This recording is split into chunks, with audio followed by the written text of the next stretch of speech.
Maraqlı bir görüş. Həmin gün yeri, göyü yaradan Tanrının necə bir gözəllik verdiyini görmək üçün Cıdır meydanı üzərindəki səmaya baxmaq kifayət idi. Səma tərtəmiz, yamyaşıl idi. Günəş elə bil itiləşmiş, öz gözəlliyini gözə çapdırmağa hazırlaşmışdı. Səma elə bil bayram günü üçün təmizlənmişdi. Yerdə isə əsl bayram idi. Hətta atlar belə bu bayramı duyur, qıvraq-qıvraq oynaqlaşırdılar. Bəli, qıvraqlıq hər addımda hiss olunurdu. İndi xoşbəxtlik ovuna çıxmaq da gərək deyildi. Çünki xoşbəxtliyin özü elə buraya, kişilərin və qadınların ayağı altındakı çəmənliyə, tərtəmiz oturacaqlara səpələnmişdi. Ətraf ağaclardakı quşlar civildəşir, söhbətləşir, budaqdan budağa qonur, ümumi qıvraqlığın ritminə qoşulurdular. Mən də bu ümumi şənliyin içində idim. Özümü qıvraq və xoşbəxtliyə yaxın sanırdım. Ağaclardakı quşlar kimi təmiz hava və günəşdən həzz alırdım. Günlər yanımda olsa da, bu dəfə özümü gənc, gözəl və yaraşıqlı sanırdım. Geyimim də dəbə uyğun idi. Gödək donlu yığcam kostyum geymiş, yaxamı gül çiçəklə bəzəmişdim. Aleksandr Cuma, oğul, deyib. Qadın gözəl bir məxluqdur. O özünü gah əl zənginə, gah da qırbasan dəmirə bənzətməyə çalışmaqla ömür sürür. Elə bunu yazdığım dövrdə biz qadınlar özümüzü başdan ayağa qədər sıxıb kişildərək kiçik boruya bənzətməyə çalışırdıq. Görkəmimiz pis olsa da geyimimizlə lovğalanırdıq. Kişilərin bizə meyli də azalmırdı. Mən də öz geyimimdən çox razı idim və gözləyirdim ki, moda jurnallarından birinin foto müxbiri gəlib mənim şəklimi çəkəcək, nəhayət bir dəfə Gülnardan çox mənə diqqət yetirəcəklər. Ayrılmaz dostumuz Jerome da bizimlə idi. Əyninə geydiyi mirəmir şalvar və beli boğmalı pencək ona çox yaraşırdı. Az qala hər addımda bir tanışla salamlaşır, həmin Parisli kişi və ya qadınların intim həyatı haqqında məlumat verməyi də unutmurdu. Söhbətdən belə məlum olurdu ki, Cıdır meydanındakı çəmənlikdə gəzişənlərin çoxu tanınmış adamlardı. Gülnar öz gələcəyini fikirləşərək qəmli-qəmli dedi. Bircə görün nə qədər qərib var. Əgər kişilərlə də mübarizə aparmalı olsa, adam əldən düşər. Sonra o, homoseksuallıq haqqında danışmağa başladı. Bizdə kişiləri bu işə şərait sövq edir. Cəmiyyət, sosioloji şərait, əzizim Jeron, onları bir növ məcburiyyət qarşısında qoyur. Çadradı qadınlarla yaxınlıq edə bilmədiklərinə görə onlar öz instinktlərini öz aralarında təmin etməli olurlar. Deməli, onlar məcburiyyət qarşısında homoseksuallıqla məşğul olurlar. Hər deyilənə görə şeytanın yoldan çıxartdığı bəzi çobanlar öz heyvanları ilə də yaxınlıq edilmiş.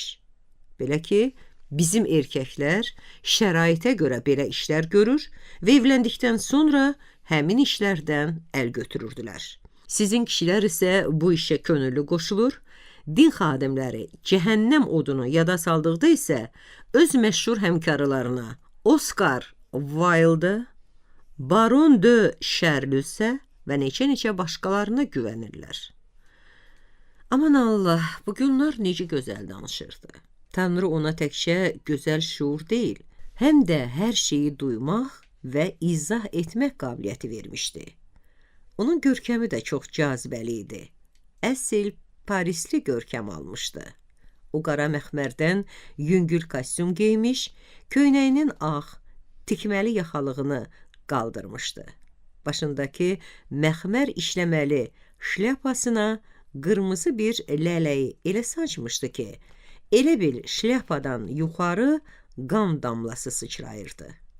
Onu da deyim ki, həmin kostyumu və başqa bir neçə paltarı Gülnar mənim işlədiyim modalar ateliyesində sifariş etmişdi.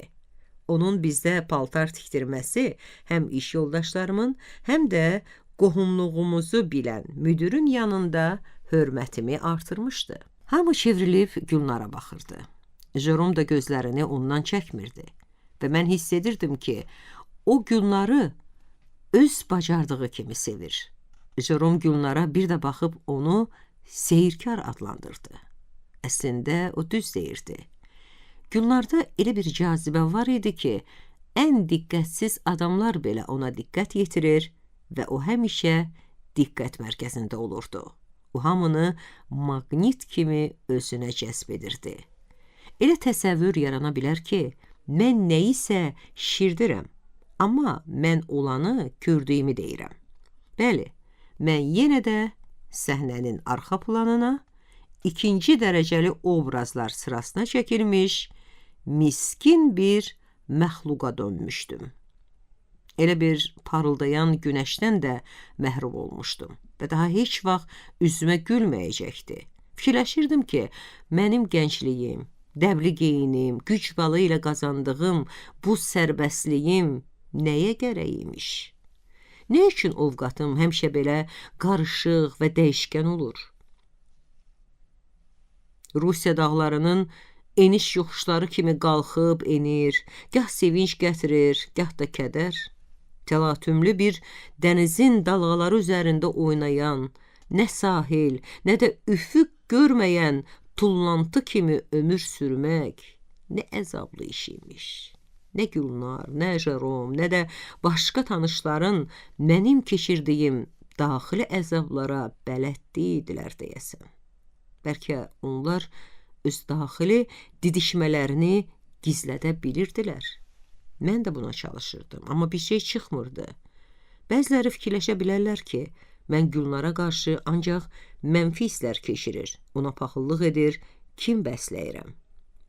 Bunlar doğrudur, lakin eyni zamanda onu sevir, özümü ona borclu sanır, hədsiz alicənablığı qarşısında baş əyirdim.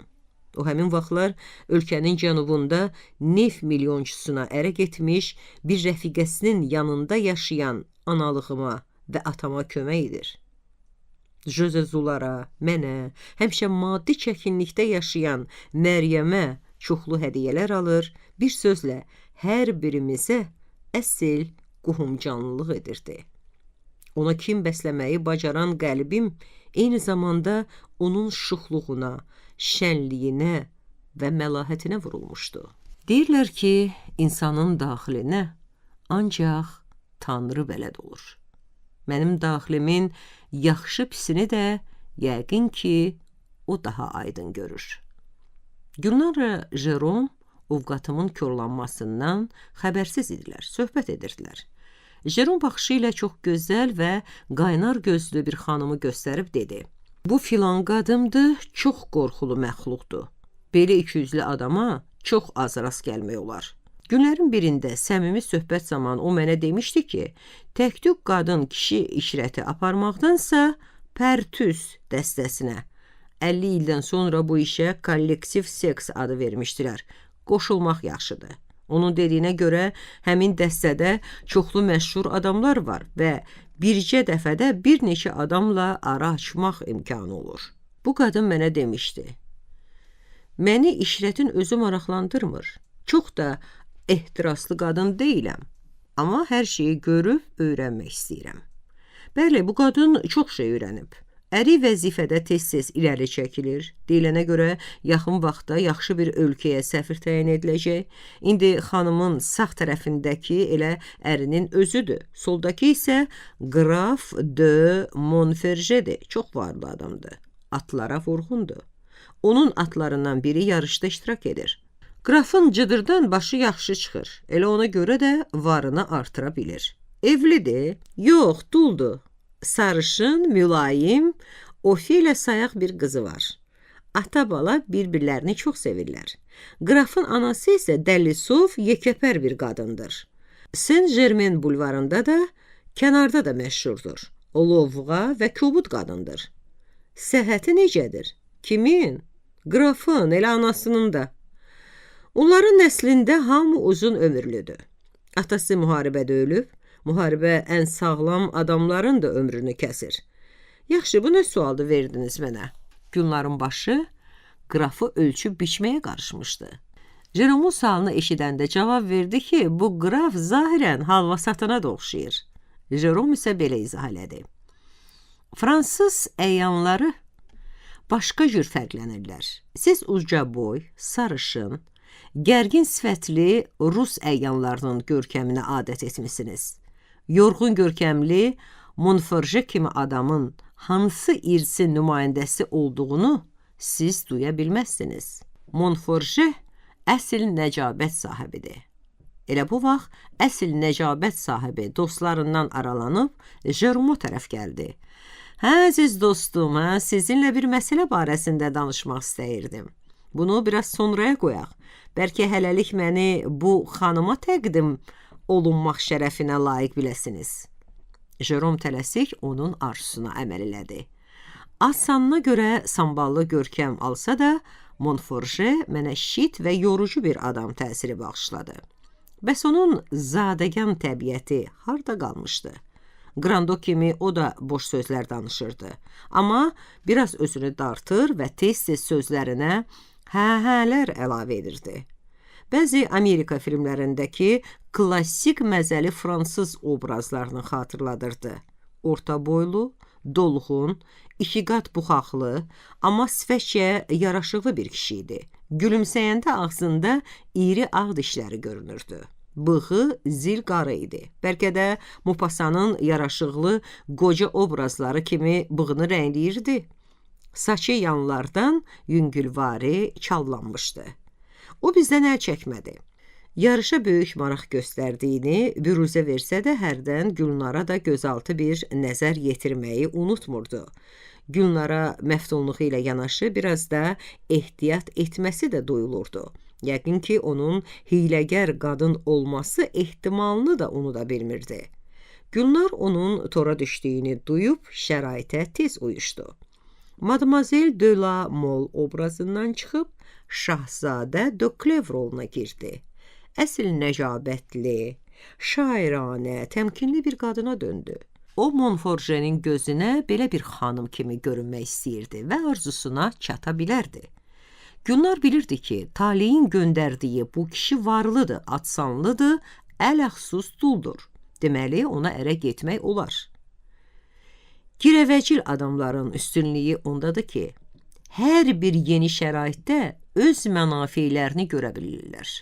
Elə Gülnar da bircə anda hansı üsulla iş görəcəyini qərara almışdı və mənim də öz hekayəçi üslubum olduğuma görə əsas məsələni əvvəlcədən açıqlamaq istəmirəm. Atlar qaçırdılar. At yarışı məni çox darıxdırırdı. Buraya Parislərin əyləncələrini öyrənmək həvəsi ilə gəlmişdim. Bəli, atlar çapır demək az idi. Onlar atlıların qamçıları altında uçurdular. Hamı belə deyirdi, amma mən heç elə görmürdüm, çünki atlılar uzaqda idilər. Həm də ki, mənim bu yarışa heç bir marağım yox idi.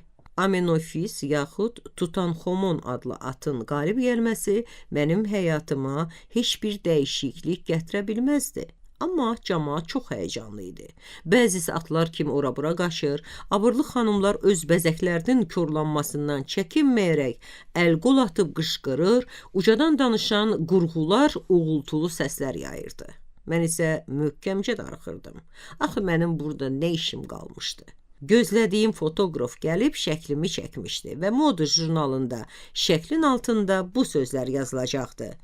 Dünən Londşan Cıdır meydanında X modalar evinin gözəl modeli diqqət mərkəzində idi. Mən işimi görmüşdüm, çıxıb gedə bilərdim. İndi məni burada başqa bir vəzifə saxlayırdı. Həmişəki kimi ikinci dərəcəli adam rolu oynamalıydım. Gülnar qrafın hə-hə sözləri qarışmış söhbətini diqqətsiz qoymur, bəzən də başını gözəl bir hərəkətlə tərpədib ona tərəf əyirirdi. Məlum məsələ idi ki, qraf adət etdiyimiz sualı da verdi. Fransanı sevirsinizmi? Bəli, sevirəm, deyə Gülnar elə ürəkdən cavab verdi ki, elə bil nəfəsi darıxırmış. Sonra özünü cəmləyib davam etdi. Bəli, sevirəm nədir? Mən Fransaya vurğunam. Fransanın hər cəhətinə vurğunam. Kamember pendirini də sevirəm. Val de Graş qübbəsini də, Rasini də. O, Jerome'un sözlərini olduğu kimi təkrar edirdi. Sonra öz vəziyyətini özü də görürmüş kimi yüngülcə güldü. Montforje'nin sərt sifətinə mülayim bir təbəssüm qondu. Ah, əcnəbilər, daha doğrusu, bəzi zərli əcnəbi xanımlar Fransanı bəzi fransızlardan yaxşı duyurlar. Gülnar təvazökar və çox gözəl bir ədı ilə uzun kipriklərini qırparaq dedi. Məsələ bundadır ki, mən Fransalı dayənin tərbiyəsi ilə böyümüşəm. Elə təzəcə ayaq açdığım vaxtlardan dayəm mənə sizin ölkəniz haqqında çox şeylər öyrətmişdi. İşə bax, aman Allah. Hirsimdən boğulurdum. Atasının qapazları, qardaşlarının hiylələrindən başqa bir tərbiyə görməmiş bu adam indi deyirdi ki, Fransalı dayədən tərbiyə alıb. Əslində elə pis tərbiyə almışdı ki, zadəgən ailənin yaxın qolu olduğuna görə mənə bu üçlüklə Gülnar və qardaşları ilə yaxınlıq etməyə icazə vermirdilər. Yanımda oturub durbinlə atların yarışını müşahidə edən Jerome'a pıçıldadım. Görün necə artistlik edir? Qrafın heç ağlına gəlməzdi ki, 200'lü bir qadına görün baxım edir. Deyəsən, Jerome mənim kimi fikirləşmirdi. O gözünü durbindən ayırmadan pıçıldadı. Gülnar düz yol tapıb. Özünü yaxşı təqdim eləməsi onu qrafın gözündə ucalda bilər. Özünün eşq macəralarından danışmağı yaxşı olardı, yəni. Zənnimcə, Amenofis adlı at birinci çatacaq. Mənim üçün fərqi yoxdur, deyə kobud səslə cavab verdim və gözlərim yaşla doldu. Bugünkü axşamın da necə bitəcəyini hiss edirdim. Bilirdim ki, Qraf Gülnarla bir yerdə qalmaq naminə Respublikanın prezidenti ilə nahar etməkdən də imtina edərdi. Bilirdim ki, Montforje bizdən ayrılmayacaq, bizi nahara dəvət edəcək, Gülnarı elə indiki kimi gözləri ilə yeyəcək, məni isə ancaq Gülnarın qohumu kimi tanıyacaq. Görəsən o bizi hara dəvət etmək fikrində idi. Mənim ölkəmin bir məsəlində deyilir. Eşqə düşmüş kişi quduz itdən də bəd olur. Montforje sehirlənmişdi, tilsimə düşmüşdü və Cıdır meydanına gəldiyimiz vaxt Jerome'un dediyi söz düz çıxmışdı. Yarış qutarandan sonra qraf uzun bir söhbətə başladı və hə sözləri ilə dolu uzun müqəddimədən sonra anladıq ki, o bizi özünün 7-ci de Avreydəki kiçik iqamətgahında nahara dəvət etmək istəyir. Gülnar tez razılıq vermədi. Başını uca tutub, özünü qürurlu apararaq Montforje'yə sübut etdi ki, o fürsət güdən xanımlardan deyil və nahara, dəvətlərə də əhəmiyyət vermir. Nəhayət kifayət qədər naz edəndən sonra Montforje'nin xahişinə razılıq verdi. Az sonra o qrafın ağ kostyumlu sürücüsü olan fərdi maşınında onunla birgə getməyə də etiraz etmədi. Mən isə Jerome'un balaca maşınına mindim. Yolda Jerome mənimlə danışmaq istəyəndə mən donquldanırdım. O köksünü ötürüb dedi, sizin çox sərt xasiyyətiniz var.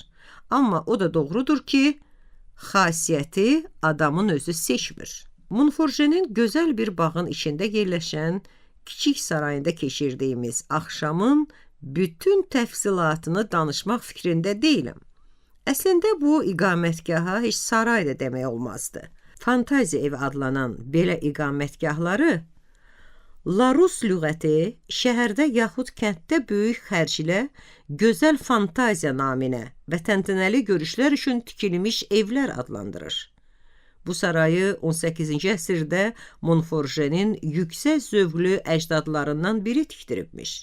Bu məlumatı bizə həmin axşamdan sonra Jerome verdi.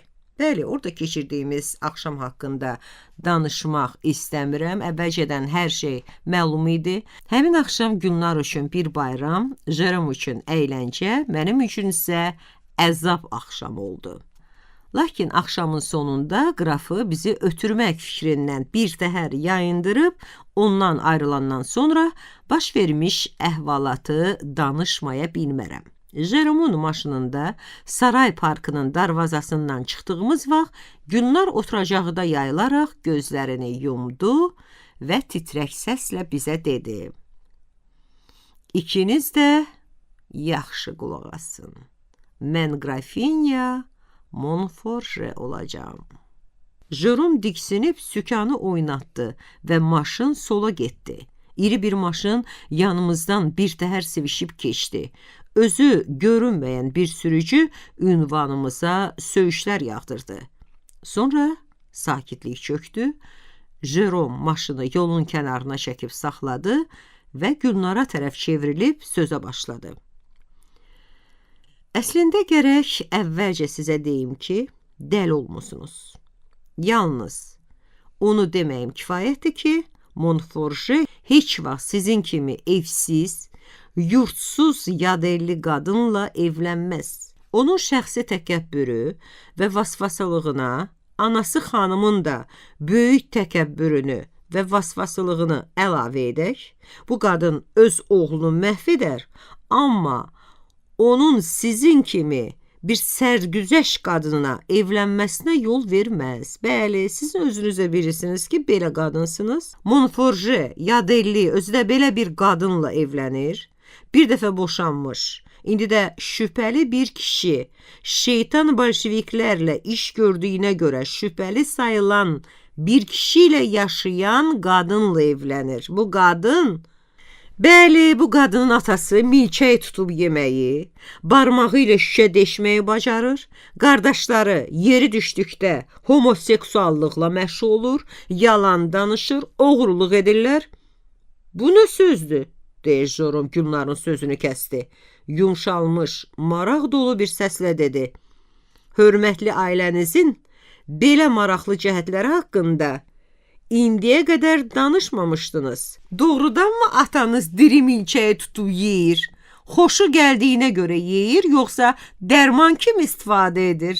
Xoşu gəldiyinə görə yeyir. Hələ o, adamları əyləndirmək üçün ucadan gəyirməyi də xoşlayır. Atamın gəyirməsindən maraqlı bir əyləncə görməmişəm. Çox təəssüf ki, atanız Qafqazda qalıb. Əminəm ki, onun cəmiyyəti belə məzəli oyunlarla əyləndirməsi Qraf Montforjenin xoşuna gələrdi. Fransız əyləncələri daha ləzzət vermir. Çox düz deyirsiniz, deyə Gülnar köksünü ötürdü. Elə qrafın ömrünün son illərini şənləndirmək üçün ona ərə getmək qərarına gəlmişəm. Əziz və qədri bilinməz Gülnar, mən sizi, sizin təsəvvür etdiyinizdən də qat-qat çox sevir və qiymətləndirirəm.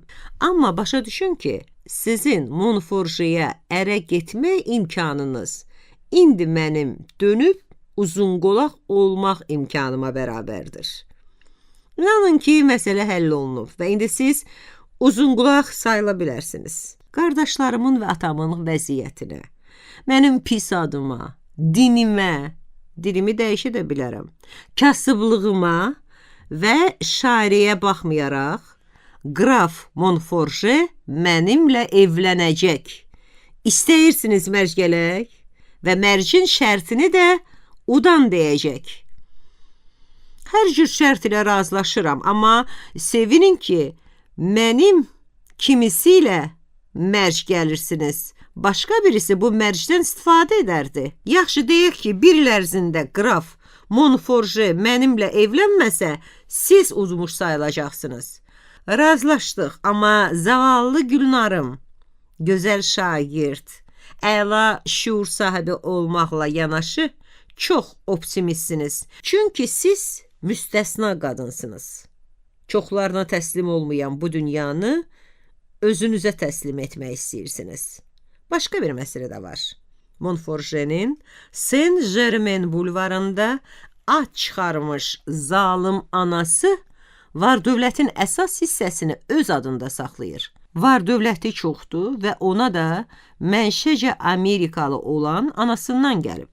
Anası öləndən sonra vərəsəni öz adına keçirib. Lazım gəlsə bu qan içən qadın oğlunu vərəsədən məhrum edə bilər. Doğrudur, oğlun özü də varlıdır, amma anasının varı daha çoxdur. Onu da sizə xatırlatmaq istəyirəm ki, Monforje sizdən təxminən 30 yaş böyükdür. Mən bu fərqə adət eləmişəm. Mənə elə belə sərfəlidir. Biraz tez ölər, mən də cavan yaşında dul qalaram. Boş ümiddir. Mən sizə dedim ki, bu nəslin adamları çox yaşayır. Varislərin ümidlərini boşa çıxarırlar. Nə fərqi? Görsəm ki, çox yaşamaq fikrindədir, boşanaram. Onda heç olmasa payıma bir neçə milyon düşər.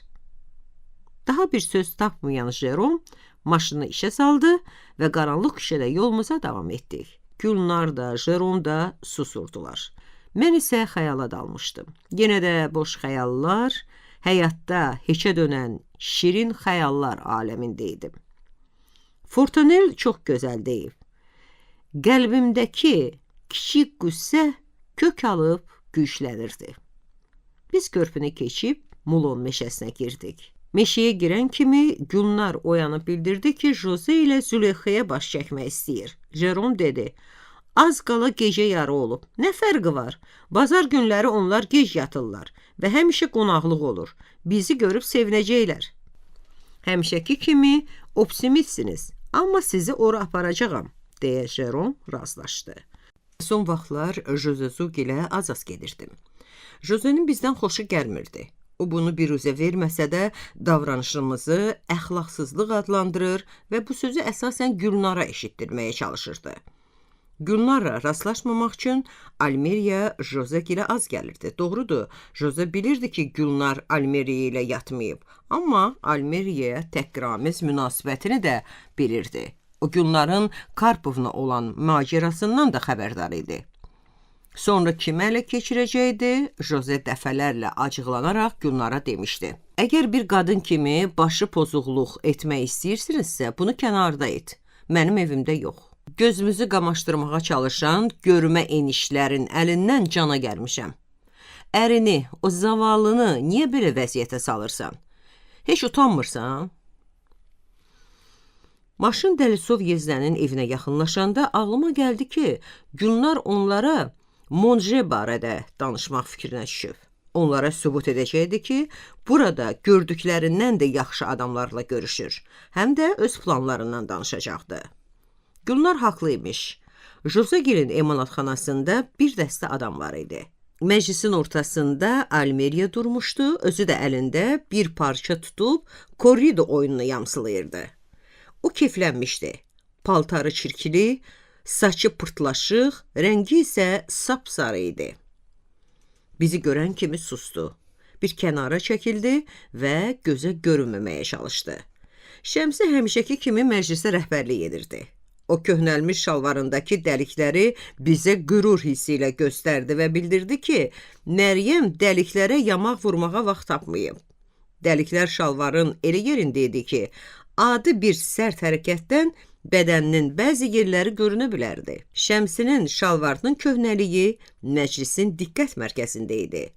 O öz kasıblığını qürurla nəzərə çarpdırıb, rəğbət qazanmağa çalışır və deyəsən buna nail olurdu.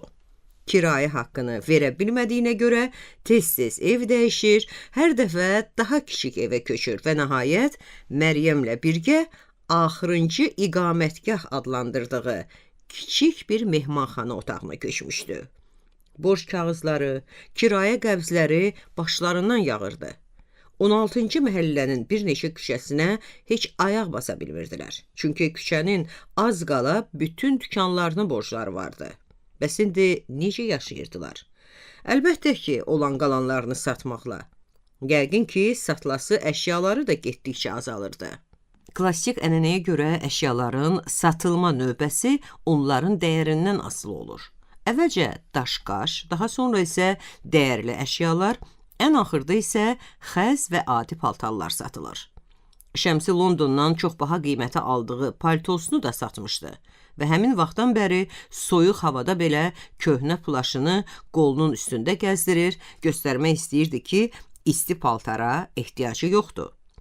Bu vəziyyətin ən ağır yükü zavallı Məryəmin üzərinə düşürdü. O hey çalışır, amma heç vaxt şikayətlənmirdi. Bircə bəxti onda gətirmişdi ki, buraya gəldikləri ilk vaxtlarda yeni doğulmuş körpəyə tutduqları dayə uşağı elə bağlanmışdı ki, sonralar onu saxlamağı öz öhdəsinə götürməyi təklif etmişdi. Məryəm əlacsızlıqdan razı olmuşdu. Dayə öz yeni əri və uşaqla birgə Parisdən cənuba köçmüşdü. Özünün övladı olmadığından uşağa əsil ana kimi baxırdı. Məryəm isə ikinci dərəcəli anaya dönmüşdü. Mühacirlərin həyatında belə acınacaqlı hallar az olmur.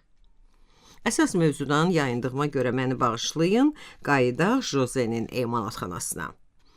Gülnar ürəyini boşaltmaq üçün Josenin emalatxanasındakı yad adamların gəlməsini gözləyirdi.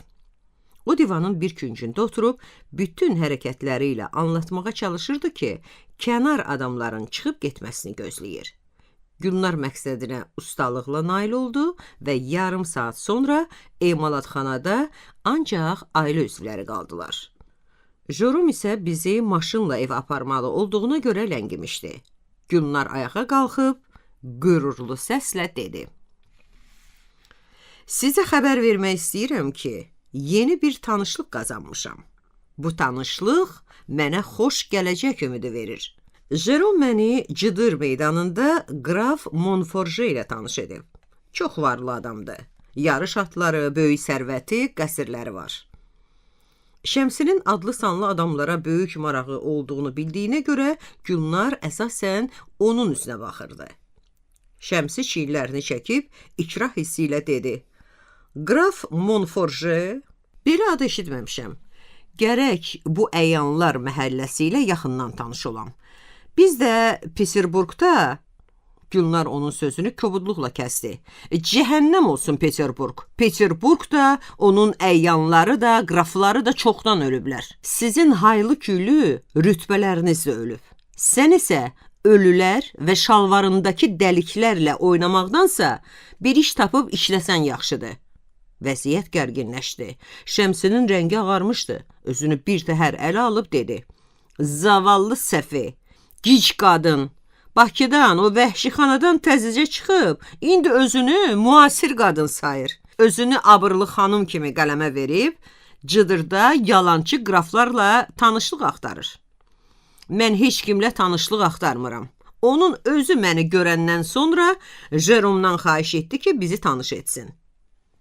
Sən bəy olduğun kimi, o da əsil qrafdır. Sən bu bəy adına görə hələ də lovğalanır, fısıldayırsan. Şəmsinin burnu yastı və gözləri monqol sayaq idi. Dişləri də at dişlərinə bənzəyirdi. Bütün cəhətlərinə görə peşəsi qırıb talamaq olan düzən tatarlarda daha çox oxşayırdı. O əyan nəslindən sayılsa da, Gülnar daha nəcib görünürdü. Şəmsi Jeroma tərəf çevrilib dedi. Əzizim Jerom, təəssüflə nəzərinizə çatdırmaq istəyirəm ki, bu maraqsız qızlara bu qədər xidmət göstərməyiniz sizin özünüzü hörmətdən sala bilər. Jose onun sözünü təsdiqlədi. Hə, düzdür. Zavallı Jerom, nahaq yerə vaxt itirirsiniz. Jose həmişə Şəmsi ilə həmfikir idi. Bu söhbətdə onu lap ürəkdən müdafiə edirdi. Çünki o da bizim hərəkətlərimizdən narazı idi və qorxurdu ki, biz onun arvadına da pis təsir göstərə bilərik. Məryəmin özü isə bir müddət sakitcə qulaq asandan sonra maraqla soruşdu. Deməli, bu qraf filan kəs sənə aşıq olub? Özü də beləcə qəfildən? Bəli, ildırım surəti ilə aşıq olub. Özü də istəyir ki, ona ərə gedim. O yalanın ağ olacağını duyub sözünü düzəltdi. Şəmsi ilə Jose onu pərt eləmək üçün bərkdən güldülər və sonra Jose dilləndi. Bəlkə elə ABŞ prezidentinin özünə ələ keçirəsən. Doğrudur, onun sizin qraf kimi böyük rütbəsi yoxdur, amma siyasi cəhətdən güclü və görkəmli adamdır. Bu barədə fikirləşsən yaxşıdır. Jose Gülnarı xoşlamırdı. Son vaxtlar isə ona nifrət elədiyi də duyulurdu. O Gülnarın nalayiq hərəkətlərinə, yüngül xasiyyətinə, gözə soxulmaq cəhdinə nifrət edir, ədəbiyyata həvəsinə isə gülürdü. Gülnar tez-tez Madmazel Aisə haqqında danışır, özünün bir kitab yazmağa hazırlaşdığını bildirib, Joseni haldan çıxarırdı. Jose hər dəfə onu pərt etməyə çalışır, çox vaxt haqsızlıq edirdi. Gülnar əhvalını dəyişmədən dedi: "İndi gülüb mənə ələ sala bilərsiniz, amma vaxt gələcək ki, mənə heyran olacaqsınız." Ertəsi gündən tələ qurulmağa başladı. Yaxşı, bəs tələni kim kimə qururdu? Monforje elə güman edirdi ki, tələni o qurub. Heç ağlına da gəlmirdi ki, onun özünə tələ qurublar. Deməli, elə ertəsi gün o öz məqsədini biruzə verməmək üçün Gülnara uşaq beşiyi boyda iri bir qızıl gül dəstəsi göndərdi. Gülnar gülləri həyəcanla iyləyir, onların ləçəklərində yazılmış sözləri arayırmış kimi maraqla baxır və bu ləçəklərdən öz qələbəsinin sorağını alırdı. Sözünüzü güllər vasitəsilə çatdırın deyən gül satanlar haqlı imişlər. Həmin gündən başlayaraq Gülnar özünü mənsub olacağı cəmiyyət üçün hazırlamağa başladı. Saç formasını sadələşdirdi və üz gözünün bəzəyini azaltdı. Monforjenin anası Saint-Germain bulvarının əjdahası ilə gələcək görüş üçün təvazökar görkəm almağa çalışdı. O öz xəyalının qanadlarında qələbəyə doğru uçmağa adət etmişdi. Heç vaxt ruhdan düşmürdü. Heç özünün də xəbəri yox idi ki, onun uğurları və məlahəti özünə inamdan yaranmışdı. O tərəddüdə, ruhsuzluğa, qüssəyə düşmən kəsilmişdi. Xoş ovqatı ilə ətrafdakıları cəzb edirdi. Bəli, onun uğurlarının bir səbəbi də məhz bu cəhəti idi. Öz qələbəsinə elə arxayın idi ki, İngilis dilini daha yaxşı öyrənməyə başlamışdı. İstəyirdi ki, bu dildə də öz gələcək qrafinya rütbəsinə layiq səviyyədə danışa bilsin. Qrafın özü ilə münasibətdə mülayim olmağı, lakin arada pərdə saxlayıb qürurlu görünməyə qərar almışdı. Monforjeni ram etmək üçün özünün yalançı qürurundan əsas silah kimi istifadə edəcəkdi. Bir ay ərzində onlar hər gün görüşdülər. Gah Monforje bizə gəlir, gah dördümüz birgə gəzməyə çıxır, gah da onların ikisi ayrıca görüşürdülər. Amma Monforje onu Saint-Dominik küçəsində anası ilə birgə yaşadığı evə dəvət eləmirdi. Bu məsələ hərdən Gülnarı əsəbiləşdirirdi. Məlum məsələdir, mənim kimi bir qadını ailəsinə təqdim eləmək istəmir. Yaxşı, qoy belə olsun, amma bu Monforje ayaqlarıma döşənib ağlasa da mənə yaxın dura bilməyəcək. Görək, kim kimi ələ keçirəcək. Əzizim Gülnar, kim kimi ələ keçirəcək ifadəsi fransızca pis səslənir. Mademoiselle Aisə pis ifadələrdən istifadə etməməlidir. Yaxşı, yaxşı, deyə Gülnar acıqla razılaşdı. İndi onu Gülnar, Aisədən çox Gülnar Monforje məsələsi maraqlandırırdı. Mən sizi xəbərdar eləmişdim ki, maneələrə rast gələcəksiniz.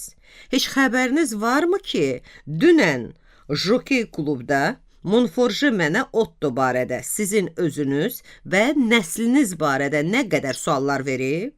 Otto haqqında suallara dəqiq cavab verə bilmədim. Çünki onun haqqında özüm bir şey bilmirəm. Sizə təskinlik vermək üçün onu deyə bilərəm ki, ömrümdə Monforje kimi dərin eşqə düşmüş ikinci bir adam görməmişəm. Sizin haqqınızda elə məftunluqla danışır ki, elə bil müqəddəs bir varlıq haqqında danışır. Yaxşı, mənə ələ salmayın, deyə Gülnar cavab verdi. Doğrudur, mən zarafatyana danışdım, amma səmimiyyətlə deyirəm ki, əzizimiz Monforje eşqdən başını itirir. Elə başını itirməyə yaxşıdır, yoxsa mənim özümü itirə bilər. Tələ qurulduğu kimin kimə qurulduğu bir aydan bəri Monforje hər 2 gündən bir Gülnara gül dəstələri göndərirdi.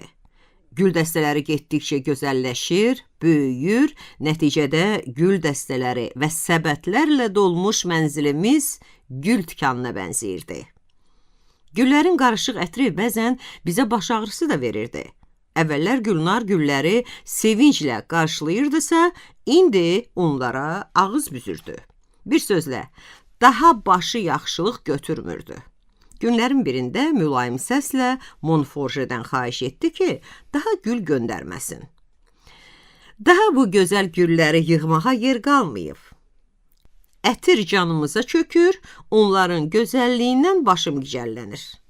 Monforje girəvəcil adam olmasa da bu fürsətdən istifadə etməyə çalışdı.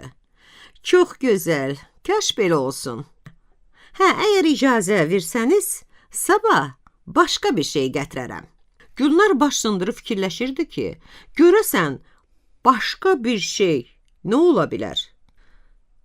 Bəlkə elə anası ilə görüşə dəvət gətirəcəkdi. Ertəsi gün Monforje Gülnarı teatra aparmaq üçün gəldi. Jerome günortanı bizdə keçirmişdi və hələ getməmişdi. Monforje elə onun yanındaca əlini cibinə salıb bir kutu çıxartdı, adi bir iş görürmüş kimi heç bir izahat vermədən kutunu Gülnara uzatdı.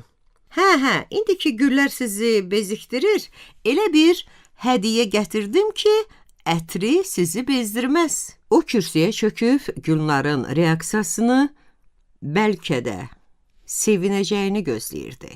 Yox, bu adam psixologiyaya bələd değildi. Gülnar qutunu açanda gül formalı bir sancaq göründü. Brilliant dənələri ilə bəzənmiş ləçəklərin arasında yaqut qaş bərq vururdu. Bu bahalı daşqaş Cartier firmasından alınmışdı.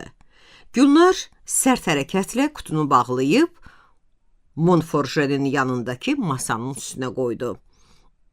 Cənab, deyə Gülnar sözə başladı. O indi şahzadə Clive deyil, Duke de Rohan'a qəzəblə baxan Fransa kraliçası Marie Antoinette bənzəyirdi. Cənab, deyə Gülnar təkrar dillənəndə Monforje yerində nigaran qurdalandı. İndiyə qədər mənim haqqımda nə fikirləşdiyinizi bilmirdim. Güman edirdim ki, mənə azacıq da olsa hörmətiniz var. Sizin bu hərəkətiniz hər şeyi məlum edir. Deməli, siz məni daşqaşa satılan bir qadın hesab edirsinizmiş. Qraf, deyə yerində qurdalandı. Gülnar ona fikir vermədən davam etdi. Cənab, bilin ki, məni ürəkdən sevən bir kişi var. Və mən də onu bacardığım kimi sevirəm. Yəni, çox sevirəm. Əgər o kişi bilsə ki, mən başqa kişidən hədiyyə almışam, buna dözə bilməz. Mənim haqqımda pis fikirləşməklə mənə əzab verdiniz. Sizdən belə hərəkət gözləməzdim. Jerome ləngiyib, belə bir səhnənin iştirakçısı olduğuna peşmançılıq çəkirdi. Gülnar ayağa qalxdı, rəngi ağarmış, Monforje də onunla birgə qalxdı. Cənab, yəqin anladınız ki, bu axşam sizinlə çıxmağa haqqım var. Beləliklə, Fransa kraliçası Marie Antoinette Duke de Rohan'a ədalı bir təzim edib bizdən ayrıldı. Ömrümdə heç bir kişinin belə pis vəziyyətə düşdüyünü görməmişdim. Elə bil, Monforje qıçları üzərində dayana bilmirdi. Əvvəl ağarmış rəngi qızarmağa başladı. Qısa boğazının dərisi də qızardı. Sərt cizgili sifətində tər damcıları göründü. Başa düşmürəm.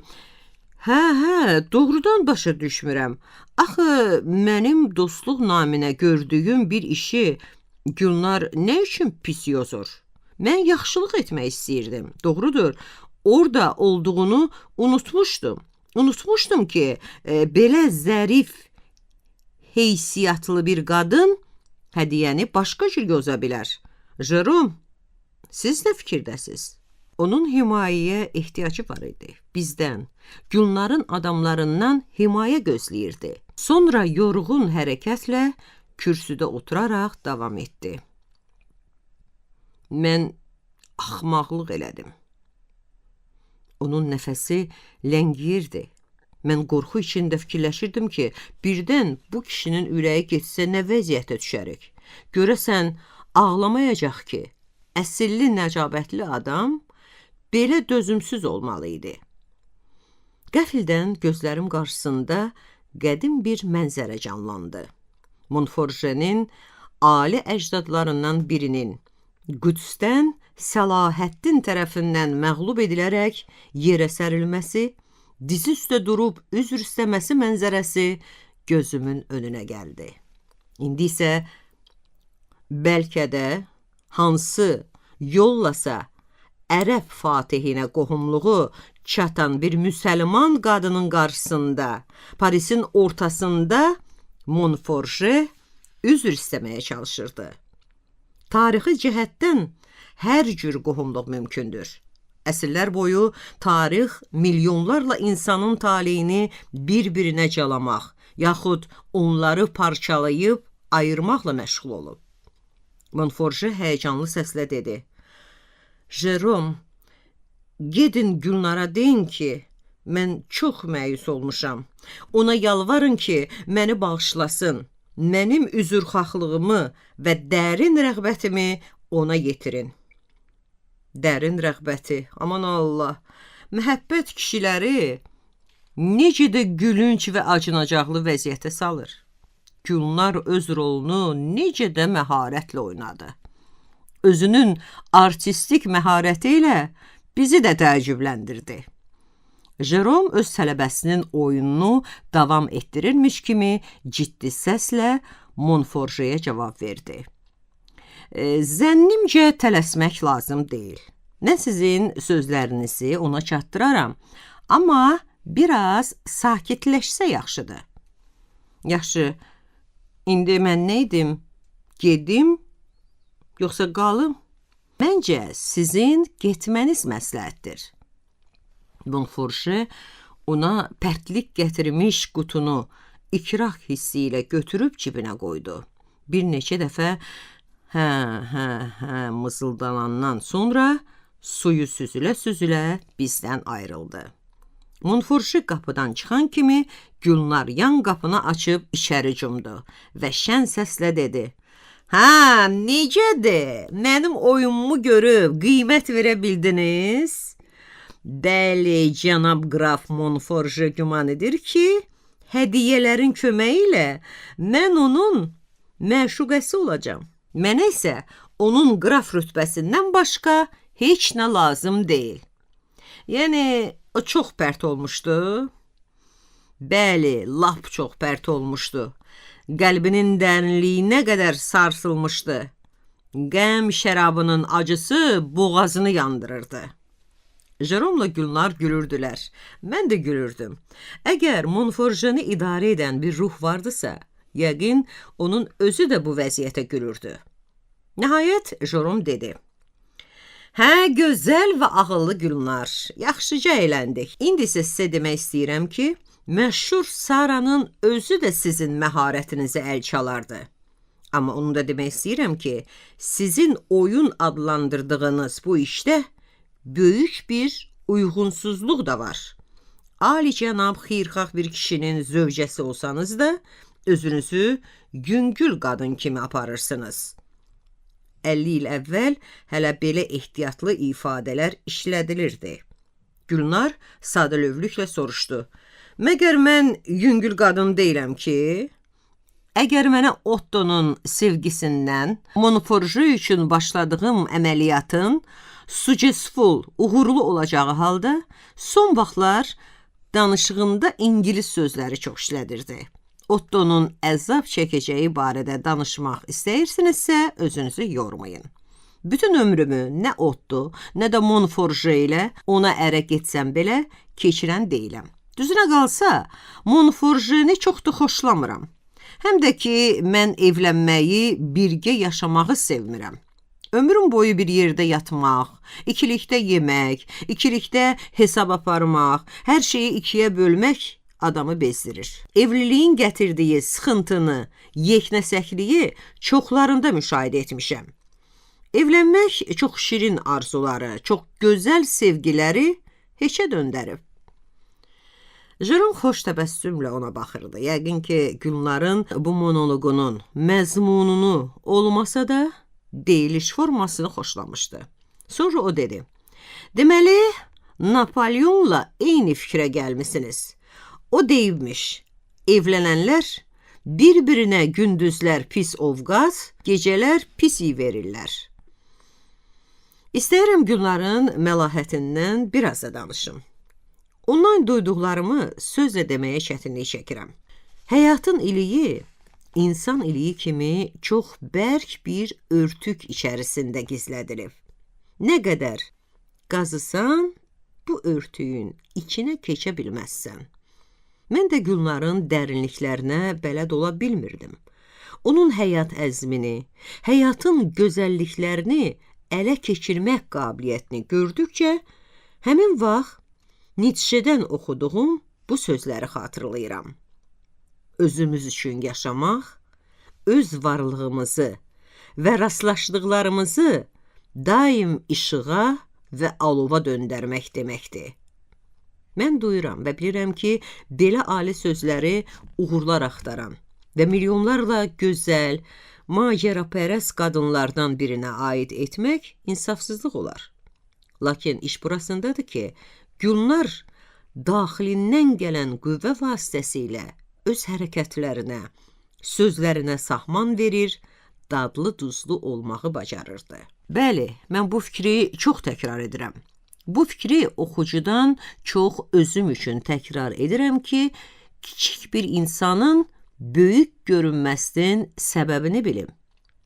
Jérôme yenidən Gülnara müraciət elədi. Məni çaşdıran budur ki, siz həm ərə getmək istəyirsiniz, həm də ərdə qalmayacağınızı bildirirsiniz. Özünüzün müvəqqəti bir uğurunuz naminə iki kişiyə, Otto ilə Monforjeyə əzab verməyinizə dəyərmi? Evlənmənin özü hələ uğur demək deyil. Mən Parisli bir şəxsiyyətə, çox varlı bir kişiyə ərə getmək istəyirəm. O mənə hörmətə layiq, milli mənsubiyyət və böyük var-dövlət verməlidir. Sizə kim deyir ki, mən evlənən kimi boşanmaq fikrindəyəm? Bəlkə elə qrafın özü mənim qarmadığımı gözləmədən dünyadan köçəcək? Özünüz görmürsünüz ki, qan təzyiqindən əziyyət çəkən adama bənzəyir? Çox qorxulu qadınsınız. Bakının füsunkar gözəli gərək elə oradakı hərəmxanaların birində qapalı qalaydı. Amma buna hamıdan çox mən peşman olardım. Yaxşı, deyin görək o gözəl işləyən beyninizdə təzə hansı planı qurmusunuz? Qərar almışam ki, qürrumun kəsərini və acısını tam duymayınca onunla görüşməyim. İstəyirəm ki, o qədər peşmançılıq və əzab çəksin ki, axırda dərdini əjdahaya bənzər anasını açmalı olsun. Qəbahət etdiyi günün ertəsi Monforje Jérôme'a yalvardı ki, onu tez Gülnarla barışdırsın. Gülnar isə özünü tunç heykəl kimi sərt və soyuq aparıb etirazını bildirdi. O qrafın yazdığı 4 səhifəlik üzrxahlıq və yalvarışlarla dolu məktubuna da cavab vermədi. Nəhayət, heç birimizin gözləmədiyi hadisə nəticəsində onun gedgəli kəsildi. Otto gəlib çıxdı. Doğrudur, o qəfildən gəlmədi.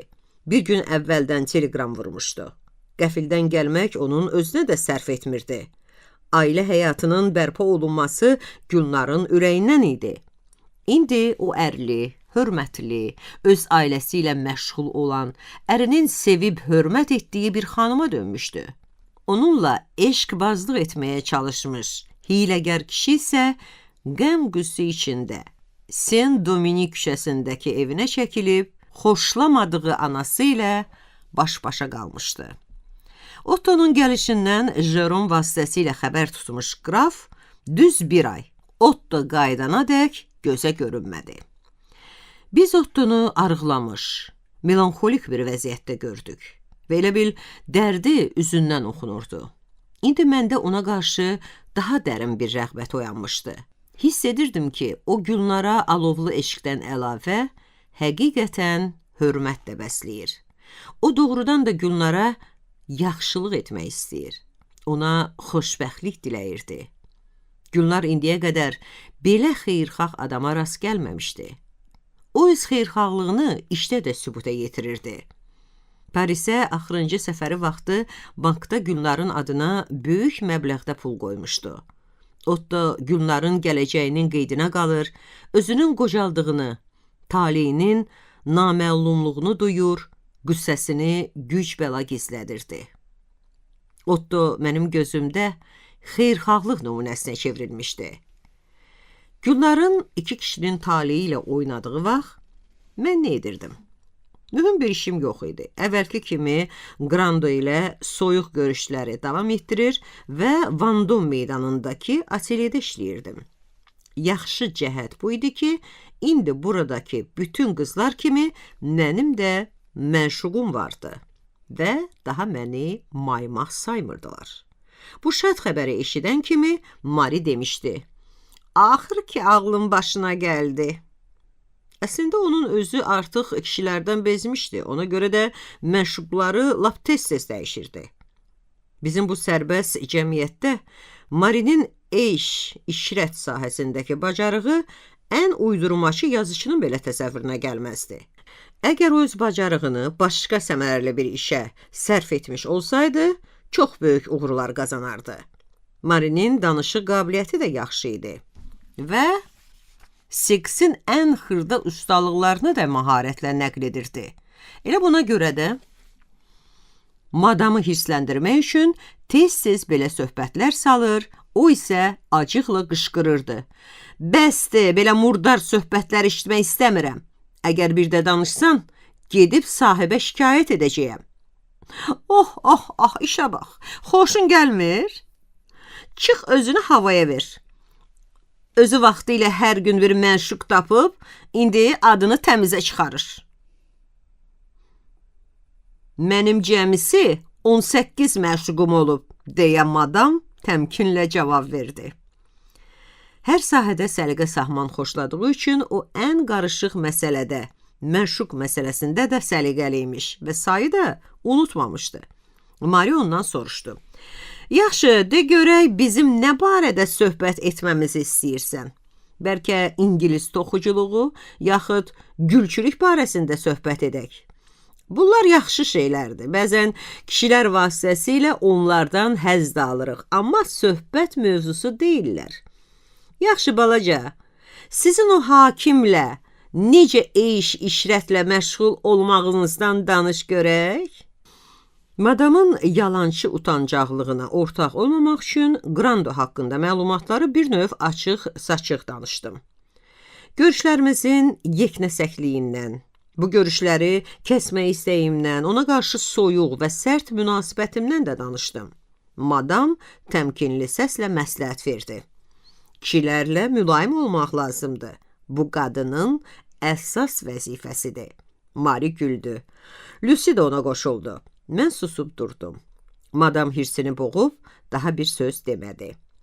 Buradakı söhbətlərimiz haqqında geniş danışmaq fikrində deyiləm, çünki həmin söhbətlər də adətən yeknəsək olurdu.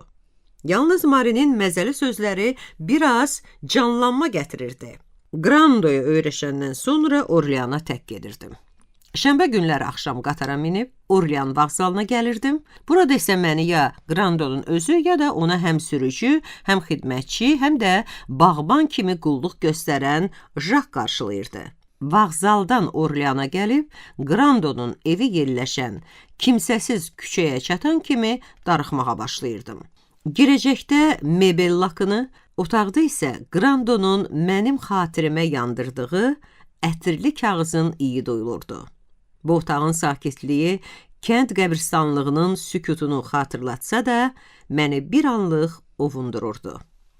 İçəri girən kimi yıxılıb yatmaq, uyumaq fikrindən birtəhər yaxa qutarırdım. Bəli, uyumaq istəyirdim. Bəzən ömrümü burada, Grandonun yanında, həyəcansız, problemsiz bir axınla başa vurmaq arzusuna düşürdüm. Çoxlu yatmaq, qayğısız, axtarışsız bir ömür sürüb, ölənə qədər uyumaq istəyirdim. Belə gənc yaşımda yorğunluğumu, həyatdan qorxduğumu duymağa başlamışdım. Axı gələcəkdə nəyə ümid edə bilərdim? Cazibədar gülların yanında mən sönük bir ulduza bənzəyirdim. Elə ömrümü bu sakit güşədə, odun iyi verən bir otaqda, yanındakı kilsədən eşidilən zəng səsləri altında başa vurmaq pis olardı bəyəm. Onu da deyim ki, dindarların toplaşıb, xaçpərəstlərin Allahına və onun Peyğəmbəri İsa'ya sitayiş etdikləri kilsənin içini hələ görməmişdim. Mən həmişə fikirləşmişəm ki, İsa'nı ancaq Peyğəmbər adlandırmaq olar. İndiyə qədər nə özümün, nə də Gülnarın dinə münasibətimiz haqqında söz açmamışam. Mən elə gəlir ki, Gülnar heç vaxt Allah adlandırılan məfhuma ciddi maraq göstərməyib.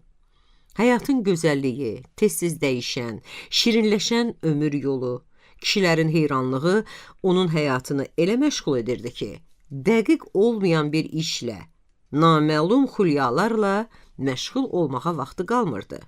Bəs mən özüm, mən dinə necə münasibət bəsləyirdim? Mənim dindarlığım da dumanlı idi. Əsas dini nişanəm həmişə özümlə gəzdirdiyim kiçik Quran idi. Əslində, bu mənim bəxt duam idi. Və dinə bir xidmətim olmasa da, bütün arzularımın bu dua vasitəsilə həyata keçəcəyini ümid edirdim. Heç bir bağlılığım olmayan Allaha mən necə ümid edə bilərdim? Ərəbistanda dünyaya gəlmiş Məhəmməd Peyğəmbərə də bağlılığım yox idi. O qadınları çarşab altında saxlamağı tövsiyə edib. Deyilənə görə onun sözlərini düzgün şərh etməyiblər. Ola bilsin ki, belədir, amma çarşab öz işini görür və Allaha minnətdaram ki, məni çarşab qaranlığından azad edib. Bəzən Grando hansısa bir xəstəyə baş çəkməli olanda evdə tək qalır, qırmızı abajurun işığı altında xəyala dalırdım.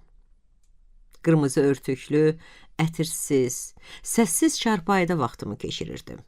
Bəzən xəyalən keçmişə qayıdır və tez də Tanrıma şükür edirdim ki, məni bu keçmişdən uzaqlaşdırıb. Tez-tez öz gələcəyim barəsində fikirləşməyə, bu gələcəyin sirrini duymağa çalışır və tezliklə bezib bu fikirdən əl çəkirdim. Vaxtımın çoxunu kilsə zəngləri sədalarına qoşulub, axan indiki ömrümün necə lüzumsuz keçdiyini fikirləşməyə sərf edirdim. Biraz əvvəl mənə adi görünən həyat və ölüm fikri qəflətən məni dəhşətə gətirir, bu otaqdan çıxıb qaçmaq arzusuna düşürdüm. Necə yəni, ömrümü, bəlkə də uzun çəkəcək bir ömrü belə mənasız həyatla başa vurmalı idim. Bir dünya müharibəsi və bir inqilabdan salamat qutarıb, başqa müsəlman bacıların taleyindən aralanıb, gəlib burada onların ömrünə bənzər bir ömür sürməli idim. Yox, bütün varlığımla belə bu həyata etiraz etməliyəm. Əzab çəkməli, yoxsulluqla yaşamalı, çətinliklərlə qarşılaşmalı olsam da, çox vaxt çəlin görünən bu şəxsi azadlığı əldən vermək fikrində deyildim. Grando evə qayıdır və biz könülsüz, aşiq məşuqluğumuzu davam etdiririk. Hər bir münasibətimizin axırı mübahisəyə didişməyə gəlib çıxırdı. Onun dediyi hər söz məni əsəbləşdirirdi. Lap təsadüfən ağılı söz deyəndə də acığım tuturdu. Çünki onun zövqsüz, mədəniyyətsiz, yarımçıq adam olması fikri beynimə həkk olunmuşdu. O sanda darıxır, danışanda isə əsəbləşirdim. Bu vəziyyət hərəmizə bir cür əzab verirdi. Başımızı qarışdırmaq üçün qısa müddətli də olsa xoşallıq gətirən ikrətə qurşanırdıq. Mən bilirdim ki, Qrando ilə bu səfi əlaqəni kəsməliyəm. Bunu Qrandonun özü də bilirdi. Amma mənim böyük tərəddüddən sonra qəbul etdiyim ilk məşuqu rədd etməyə cəsarətim çatmırdı. Həm də ki, belə cılız məhəbbətin özü də məhəbbət olaraq qalır, o adamın sevib sevilmək ehtiyacına xidmət edir. Bir dəfə Jerom belə demişdi. Bu sahədə az qala bütün canlılar dəyişkənlik edir. Dəyişməyən yeganə şey insanı sevib sevilməyə olan meylidir. Qrando ilə ayrılmamağımızın başqa bir səbəbini isə öz xasiyyətimlə əlaqələndirirdim. Mən öz şıltaqlığımı və dilimin acılığını kimə isə yükləməli idim. Tez-tez kövrəli bağlayan, boş sözlər danışan bu adam mənim hikkəmin və qəzəbimin nişangahına çevrilmişdi. Bəs Qrandonun özü nə üçün məndən yaxa qurtarmaq istəmirdi? Zənnimcə ona görə ki, məndə seksi oyanmış meyli və hərdən mehribanlıq göstərməyim onu ofsumlamışdı. Həm də ki, Parisli maneken olmağım, 20 illik yaş fərqimiz və mənşəyimin egzotikliyi bir üstünlük sayılırdı. Axı niyə ona deməyim ki, mən özümü xoşlamasam da başqalarının gözünə gözəl görünürdüm. Şənbə bazar günləri Orleanda Qrando ilə birgə evə də gedirdim. Soloniya meşəsinin sakitliyi, mənzərəsi, ətirləri, quşların nəğməsi məni valeh edirdi. Buranın mənzərəsi mənim uşaq vaxtı gördüyüm quru kənd mənzərəsindən çox fərqlənirdi. Mən Xəzərin füsunkar maviliyini indi burada, Fransanın cənubunda tapırdım. Soloniya meşəsi çox vaxt dumanlı olurdu və buradakı göllərin suyu elə bir mürgü vururdu. Mən kənarlarını qamış basmış balaca bir gölü daha çox xoşlayırdım. Qamışların arasında balaca qayıq da vardı və mən həmin qayıqda uzanıb səmadakı buludların axmasına saatlarla tamaşa edirdim. Həmin vaxtlarda Qrando ilə dostları ov edir, mən yaxından, uzaqdan eşidilən güllə səslərinə qulaq asaraq ölümə məhkum olunmuş heyvanların taleyini düşünürdüm. Günlərin birində Qrando ova həvəsimi artırmaq üçün mənə balaca, yaraşıqlı bir tüfəng verdi. O əvvəlcə mənə nişan almağı öyrətmək istədi və bu məqsədlə balaca bir dovşanı ağacdan asıb onu vurmağımı təkid elədi. Heyvancığaz öləcəyini duyurmuş kimi çapalayırdı. Bir güllə atdım, dəymədi. İkinci, üçüncü gülləm də boşa çıxdı. Nəhayət, dördüncü gülləm onun böyründən tutdu. O daha çapalayıb qaçmağa cəhd göstərmirdi. Sonrakı gülləm də qana bulanmış heyvancığaza dəymədi. Mən tüfəngi yerə atıb, xəcalət çəkə-çəkə ağlamağa başladım. Həmin hadisədən yarım əsr keçib və bugün fikirləşəndə tərəddüd etdiyim bir məsələdə müəyyən bir qərara gəlməyimə kömək edir. Anlayıram ki, insan illər keçdikcə dəyişir. Bugün heç kim məni vadar edə bilməz ki, ayağı bağlı, kiçik, köməksiz bir canlıya güllə atım. O vaxt ki, özümü o gənc qadını anlaya bilmirəm və dəhşətə gəlirəm. Elə bil, yad bir adamı yada salıram. Axı necə olmuşdu ki, o qadın nişan alıb, güllə atıb, köməksiz bir heyvancığazı öldürmək fikrinə düşmüşdüm. Bu işi maraq naminə, qəddarlıqdan yaxud alqışlanmaq həvəsi ilə görürdüm. Bugünkü varlığım o vaxtki varlığımın hərəkətinə izahat tapa bilmir. Amma bu iki varlıq sirli əlaqələrlə eyni xəttdə birləşir və həyatın tufanlarından keçib eyni taleyi yaradırlar. Bəzən meşədə tək qalıb, bərk üşüyəndə meşə cığırı ilə yaxınlıqdakı fermer qadının evinə gedirdim. Buradakı iri, köhnə sobanın qarşısında yaxşıca qızınırdım. Sonra Qrandoda bəzən dostları ilə, bəzən də tək buraya gəlirdi. O soba qarşısında özünün ovçuluq məharətindən danışır, fermer qadının pişirdiyi qayğanağı iştahı ilə yeyir və şərab içirdi. Üstbaşı çirkli, gömbul qadın isə daim bahaçılıqdan şikayətlənirdi. Beləcə sobanın alovu gücləndikcə, qurudulmaq üçün asılmış donuz əti və kalbasaların iyi ətrafa yayılır, döşəmədə uzanmış ev itlərini qıcıqlandırırdı. Çölün soyuğundan sonra isinib coşan Qrando məni öpməyə cəhd edir, mənsə onun şitliyinə, ələxsus adam arasında belə hərəkət etməsinə sərt cavab verirdim. Həmişəki kimi mən qəddarlıq edir, o isə bədbəxt bir görkəm alırdı. Sonra gecə maşınla evə qayıdırdıq. Qaranlıq meşə yolunda bəzi ağaclar qorxulu əjdahaları xatırladırdı. Təkəm seyrək lampaları közərən kənd evlərini gördükcə, belə şəraitdə yaşamağıma görə şükr edirdim. Şükr edirdim ki, təbiətin soyuq qəddarlığından uzaq, isti şəhər evinə qayıdırdıq. Fikirləşirdim ki, milyonlarla heyvan qışda əzablı həyat keçirir. Həm aclıq çəkir, həm üşüyür, həm də insanlardan qorunurlar. Onlara tay olmadığıma görə sevinir. Müvəqqəti də olsa, Qrandoya münasibətim dəyişir, mehribanlaşırdım. Bu mehribançılıq da çox az çəkirdi. Evə qayıdandan sonra çox tez yatırdıq. Çünki bir-birimizə mehribançılıq göstərməyə həvəsimiz qalmır, həm də ki, mən səhər saat 9-da işə çatmalı idim. Səhər Orsay vağzalında düşüb, Tuileries parkını keçib, Vandom meydanına çatırdım. Bəli, o vaxt Orlean qatarı şəhərin içərisinə gəlirdi. Qrando ilə qış görüşlərimizdən birbaşa yay görüşlərimizə keçmək istəyirəm. Biz təkcə bircə yay birlikdə olmuş və Savoie əyalətində istirahət etmişdik. Bəzi oxucular haqlı olaraq fikirləşə bilər ki, mən ayları, fəsilləri, bəzən də illəri sadalamaqla aləmi qarışdırıram. İş burasındadır ki, uzaq keçmişin bu xatirələrini ardıcıllıqla yada sala bilmirəm.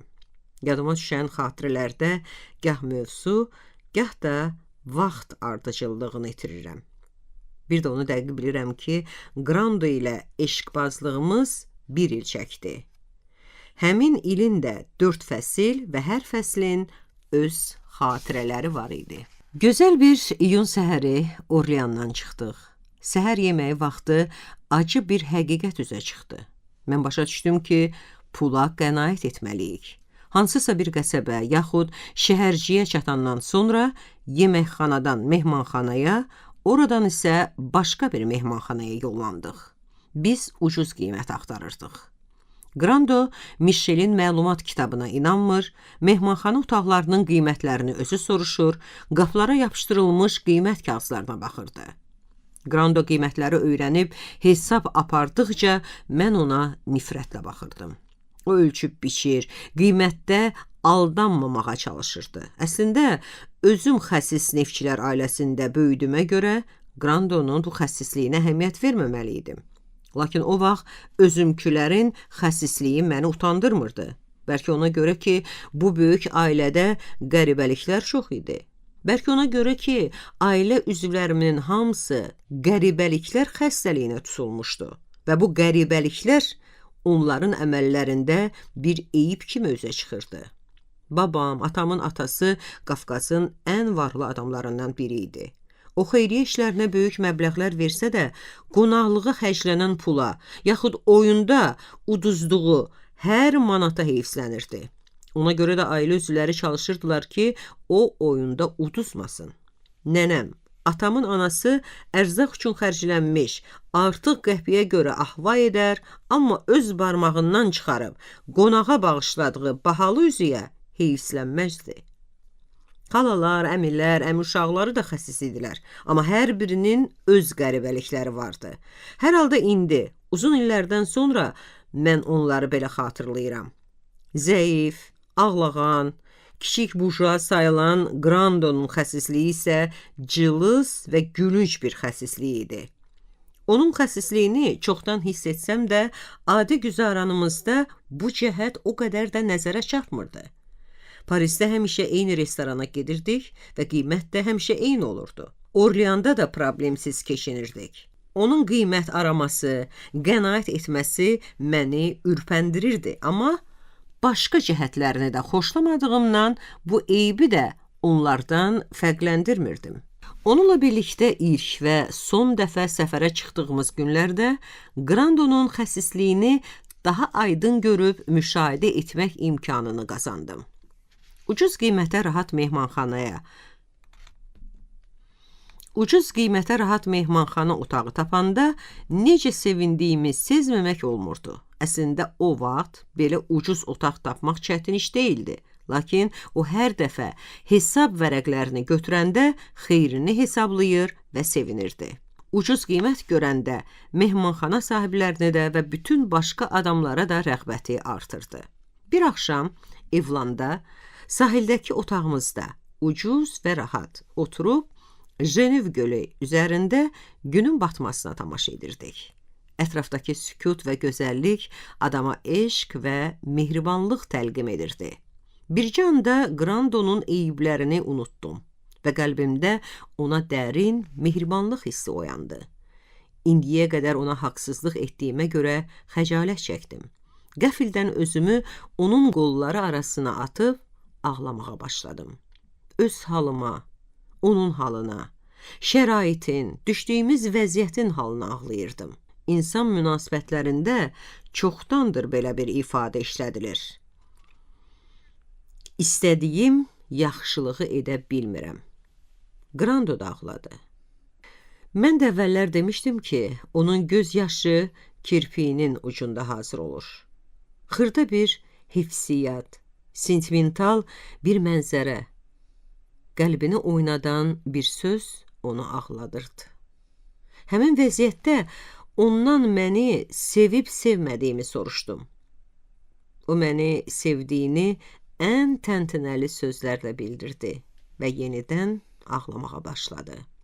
Sonralar biz kövrək və xəcalətli mənzərəni yada saldıqca Grandonun həm ikiyüzlük etməsini, həm də vicdan əzabı çəkməsini anlamışdım. Həmin vaxt o artıq qərara gəlibmiş ki, özünə layiq varlı bir qadınla evlənəcək və məndən şıltaq, pulsuz, köməksiz məşuqəsindən ayrılacaq.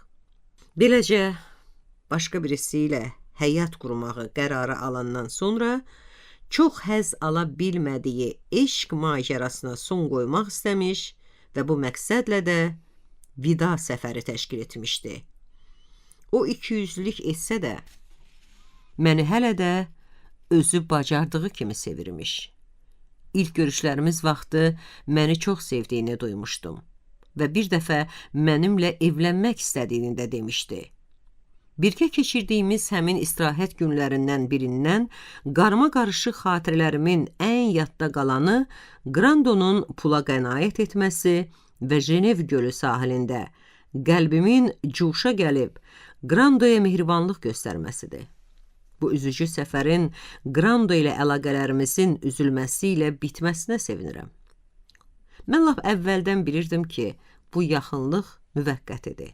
Amma onu qırmağa cəsarətim çatmırdı. Bəlkə içimdəki şeytan öz kilini məhz Grandonun üstünə yağdırmağı xoşlayırmış. Hər şey ola bilər.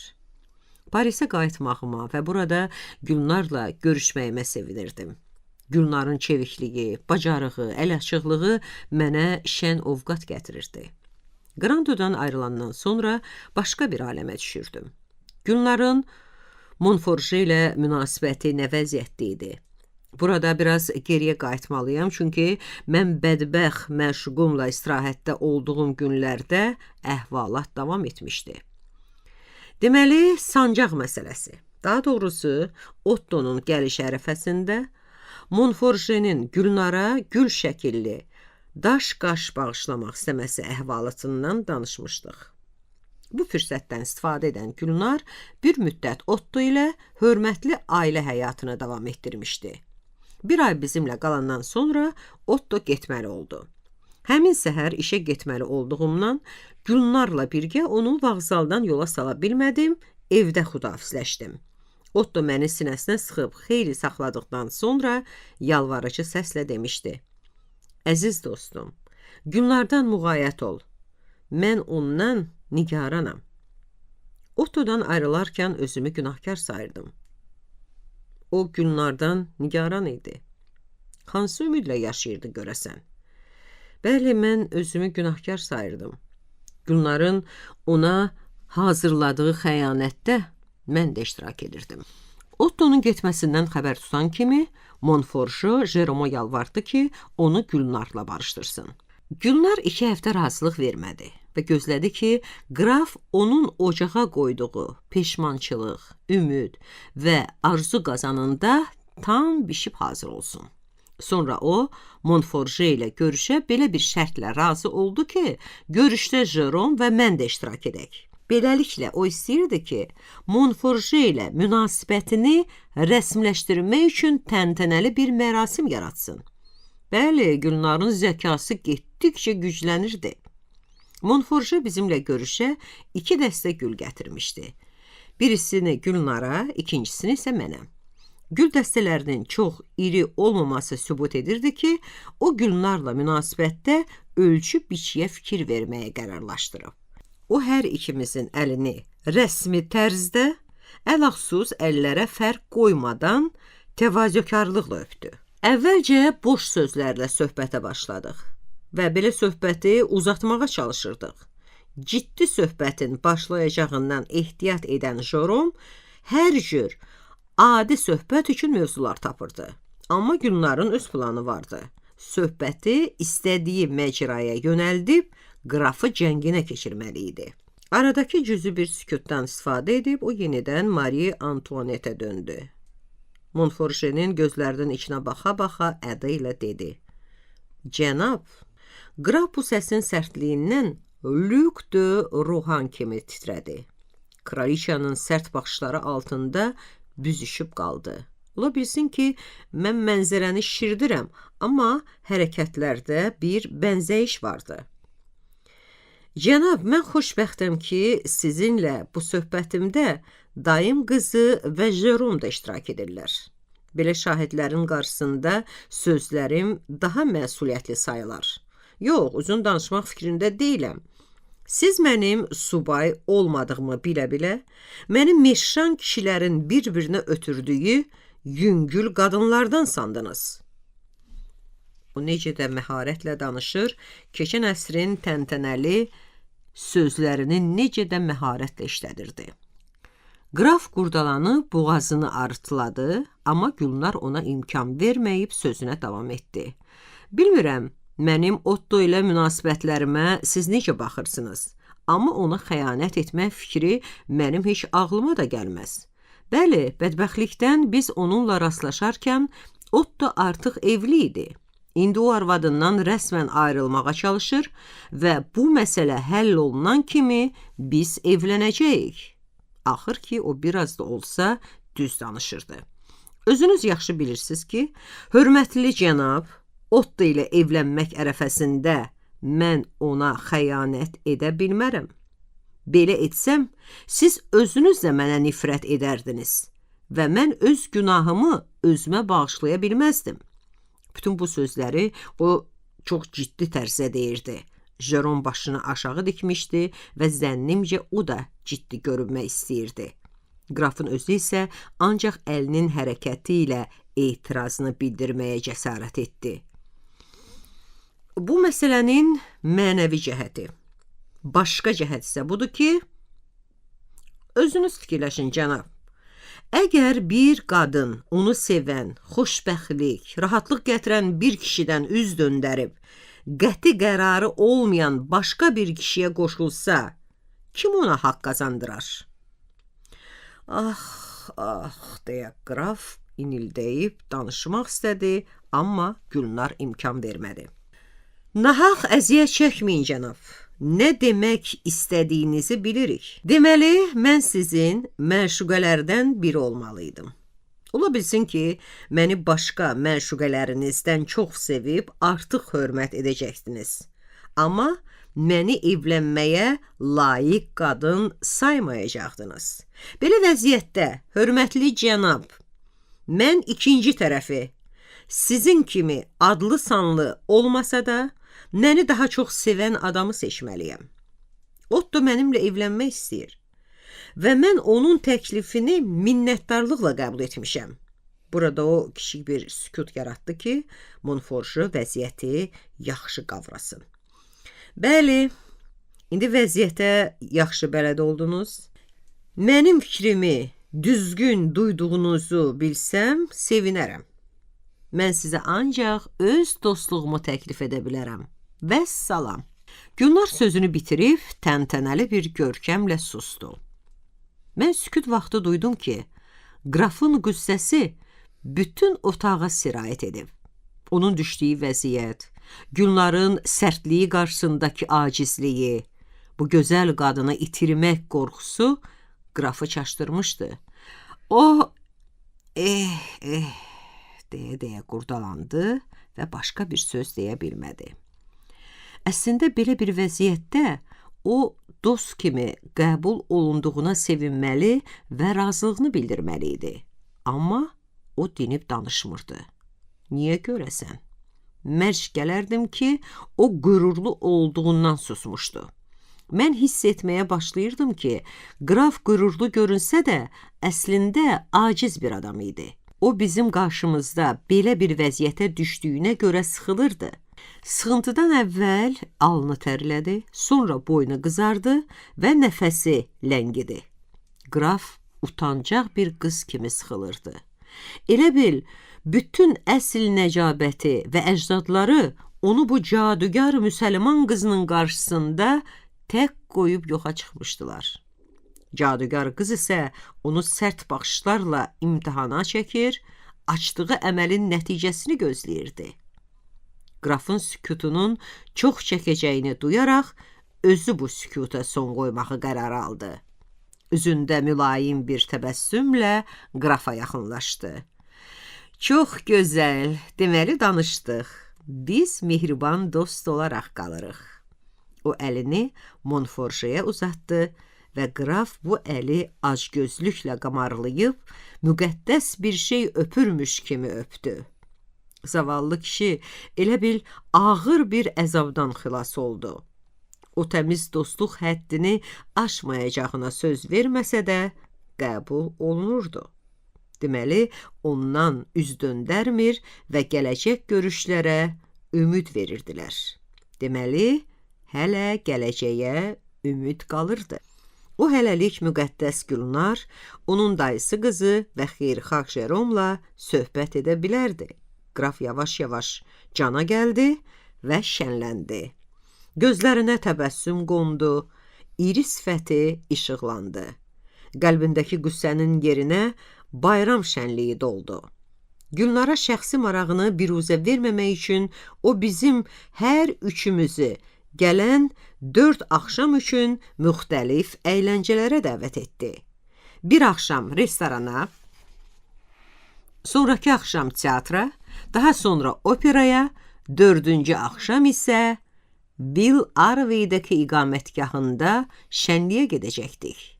Əminəm ki, həmin axşam o hər birimizə böyük məbləğli pul çeki də təklif edə bilərdi.